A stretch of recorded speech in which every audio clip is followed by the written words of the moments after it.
Tu veux commencer par te présenter peut-être? Oh non. J'aime pas me présenter. Mais si, tu adores parler de toi enfin. Dernièrement, on m'a dit que je savais pas me vendre. Donc en gros, ouais, j'aimerais parler avec toi de comment... Salut au fait. Ouais, salut au fait. Parler de ce qu'on fait à travers des vidéos. Parce que t'es plus dans ce truc-là et je pense que t'es plus renseigné que moi aussi sur le sujet. Là, tu focalises sur la vidéo, mais déjà, premièrement, je pense Oui. qu'aujourd'hui, t'as pas besoin de te focaliser que sur la vidéo. Faut trouver le moyen le mieux en fait. Le meilleur Faut moyen. d'abord trouver à la fois le contenu, ce que tu veux dire. C'est parce que ce que tu veux dire, au final, ça va être ton produit, Ton message. ton en gros, message. ouais. Et après, il faut trouver la forme qui correspond, tu vois. Ça peut être de la vidéo, mais ça peut très bien être de la photo. Et je le dis aussi, ça peut être très bien 3-4 tweets par jour. Et si c'est des tweets hyper pertinents, tu vois, tu peux, à mon avis, réussir encore aujourd'hui à te créer un compte Twitter avec des tweets hyper pertinents, tu vois. Donc tu connais par exemple des comptes Twitter Non, mais par exemple, je suis Seth Godin. Ouais, ah oui, il a les articles hyper courts là. Il fait des articles hyper courts, Genre le truc 3-4 phrases, ouais. sur des sujets hyper, parfois, enfin totalement aléatoires, j'ai l'impression. Et à chaque fois que tu lis, souvent c'est 3-4 punchlines et franchement, moi j'aime bien, tu vois, ça prend 3 minutes à lire et tous les jours je lis un de ces articles. Faudrait que je me remette un peu, ouais. Donc je trouve qu'aujourd'hui tu as différentes manières de te vendre, tu as différentes manières de créer du contenu, il faut juste trouver la bonne manière, celle qui te correspond et ce que tu veux faire passer. Je pense que c'est deux choses qui sont super importantes. Souvent quand tu vas déjà réfléchir à te lancer, tu vas d'abord avoir déjà consommé du contenu. Tu auras déjà consommé pas mal de contenu et en consommant du contenu, sans le vouloir, tu vas déjà un peu te projeter, tu vois. Ouais. Aujourd'hui, il y a une explosion avec YouTube. Il y a plein de gens, quand on parle de création de contenu, ils vont te dire « Ah, tu veux devenir un youtubeur ?» Après, si tu sais que la vidéo, c'est pas pour toi, il y en a qui savent pertinemment que la vidéo, se filmer, jamais de la vie, tu vois. Oui. Donc, si jamais de la vie et que tu préfères écrire, et parce que tu as toujours été à l'aise à l'écrit et que tu aimes bien écrire, que ça te détend, je sais pas, moi, peut-être te lancer dans l'écriture parce que y a encore de la place, quoi. Si tu te donnes juste un an, peut-être tu vois que ça va être court, mais si tu te dis « Prenons 5 ans », et dans 5 ans, peut-être qu'on se posera les questions. Et à mon avis, dans 5 ans, j'aurais déjà quand même pas mal évolué, en tout cas, j'espère. Et voilà. Je pense qu'il faut avoir vraiment... Moi, je me projette vraiment sur du long terme. J'étais en école de commerce, un truc qu'on me disait régulièrement en école de commerce, c'est hyper important de se créer un réseau, c'est hyper important d'aller rencontrer des gens, faire des soirées networking, envoyer des mails, donner une carte de visite. Est-ce que vous voulez des cartes de visite? L'école, elle vous en fait, comme ça quand vous rencontrez. Le truc, tu le fais jamais, tu ne crées jamais de réseau. Les cartes de visite, comment est-ce que ça marche encore? Et les cartes de visite, c'est pourri. Aujourd'hui, je fais des vidéos, les gens viennent vers moi, et tout simplement parce qu'au final, il n'y en a pas beaucoup qui en font, il n'y en a pas beaucoup qui osent le faire.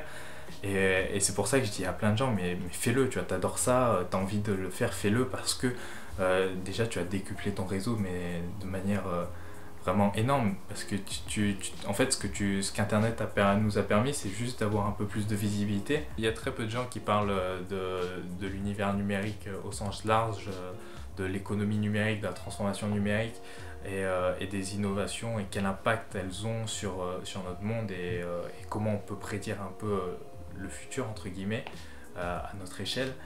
Et c'est vrai qu'il y a peu de personnes, à mon avis, qui prennent l'axe que j'essaie de prendre. Est-ce que tu as déjà eu des commentaires qui voulaient te dissuader de continuer à faire ça, ou qui te disaient vraiment que c'était pourri, est-ce que tu as dû un petit peu surmonter le truc, ou tu t'en fous et tu as juste continué? Je m'en fous, j'ai juste continué. Il y a Casey Neistat qui dit à un moment dans un de ses vlogs ou dans une de ses vidéos, soit tu t'occupes du regard des gens et tu fais jamais rien, et soit tu t'occupes de ce que pensent les gens et tu fais jamais rien, soit tu fais ce que tu as envie de faire, tu vois. Donc, ouais, je te dis ça parce que c'est le truc qui bloque vachement les gens, en fait. Tu penses? J'ai l'impression, parce que... Moi, je pense pas. Tu crois pas? Moi, je pense que le truc qui bloque vachement les gens, c'est juste que les gens ont peur, non pas du regard des autres, justement, et des commentaires un peu méchants d'Internet, de Monsieur Internet. Je pense que les gens, ils ont juste peur que son meilleur pote le critique parce qu'il fait des vidéos, ou que sa mère le critique. Ah, que le cercle qui est déjà là le voit différemment. Ouais, exactement. Je pense que moi, c'est le regard des autres, mais le regard des personnes qui l'importent vraiment, tu vois. Ouais, c'est pas Monsieur Tout le monde. Monsieur Tout le monde, au final, qu'on te dise t'es moche, ta gueule, ok, ta gueule toi aussi, tu vois. Mais Ouais. si ta mère elle te dit t'es moche ta gueule, tu vois, ça fait mal. Tu vois, c'est ce regard-là qui. Ouais, je vois. Moi, je pense que la vraie difficulté, elle est là pour la majorité des gens. Et ce que j'aime bien dire Enfin, ce que j'aime bien dire, parce qu'on m'avait déjà posé la question, c'est juste, tu vas voir les personnes qui t'importent vraiment, et tu leur dis, bah, ton regard, il compte, tu vois. Moi, j'ai envie de le faire, franchement, si demain tu me regardes différemment, ça va me faire mal, tu vois. Et si tu leur dis, enfin, si c'est un vrai pote, ou si c'est tes parents, si c'est de la famille, ils peuvent pas te cracher sur la gueule, tu vois. Enfin, Est-ce que tu as un exemple de quel impact ça a eu le fait que tu publies des choses? Tu m'as parlé tout à l'heure de comment est-ce que tu as trouvé là où tu es actuellement. ma première réaction que j'ai eue pour chercher un stage, c'est de poster un tweet. Parce que c'est là où j'ai un minimum d'influence, où j'ai un peu d'abonnés. Et aussi, c'est parce que je savais que sur Twitter, on pouvait trouver des offres de stage assez facilement et on pouvait se faire repérer sur certains hashtags. Donc j'ai même pas fait... moi, ma démarche pour trouver un stage, ça a été juste de poster un tweet. Et via ce tweet et via Twitter, où j'ai pas mal travaillé mon Twitter, eh bien, bah, j'ai des personnes qui ont vu mon profil, qui sont allées voir aussi mes vidéos, qui ont vu ce que je faisais autour et qui m'ont dit qu'ils s'étaient intéressés pour passer un entretien. Après, j'ai passé un entretien, ça s'est plutôt bien passé.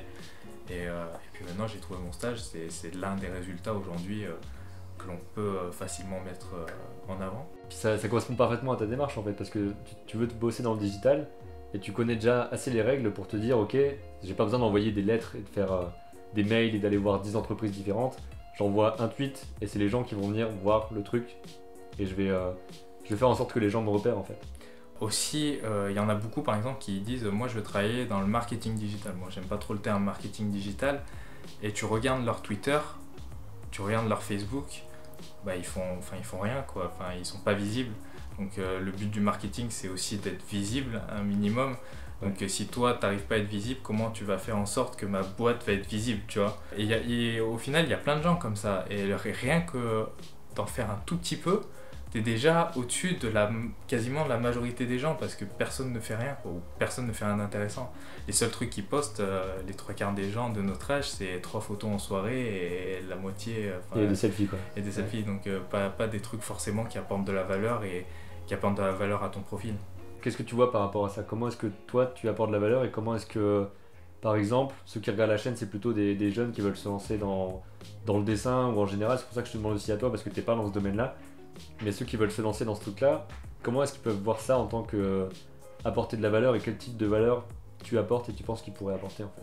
Il y a un truc tout con que je dis, c'est que forcément si toi aujourd'hui tu es dans l'optique de vouloir créer quelque chose sur internet ou vouloir partager juste ce que tu es en train de faire, par exemple si toi c'est le dessin aujourd'hui que tu veux partager un peu tes processus de création, au moment où tu vas vouloir créer du contenu parce que tu vas vouloir viser une certaine audience et tu vas vouloir voir un peu ce que tu fais parce que quand tu partages du contenu, c'est pour donner de la visibilité à ce que tu fais. Personne ne partage quelque chose sur YouTube pour que personne ne le voit. Hein. Dans ce processus-là, dans cette création de contenu, tu vas te poser forcément plein de questions.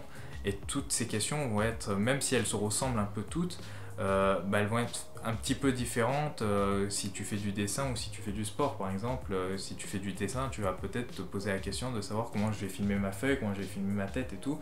Et rien que de partager ton processus de création et de partager les réponses que tu auras trouvées par rapport à ces questions-là, tu vas apporter de la valeur à ceux qui vont vouloir le faire après toi. Tu serais pas un homme hyper connecté par hasard? C'est pas du digital un petit peu, attends, je vais couper ça.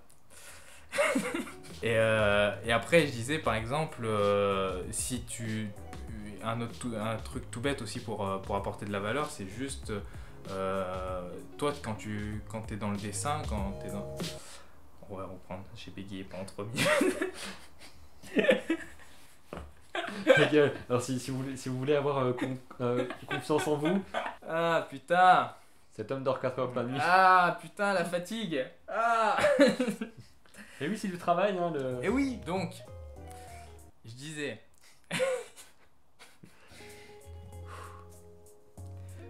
si t'as le petit sourire. Moi de mon côté par exemple, si demain je m'intéresse au futur de la livraison ou au futur du e-commerce, je vais faire plein de recherches Et je pense que de synthétiser en 5 minutes toutes les recherches que j'aurais fait pendant 2 semaines, c'est apporter en quelque sorte de la valeur. Si tu l'as bien assimilé, tu es capable de le communiquer plutôt facilement.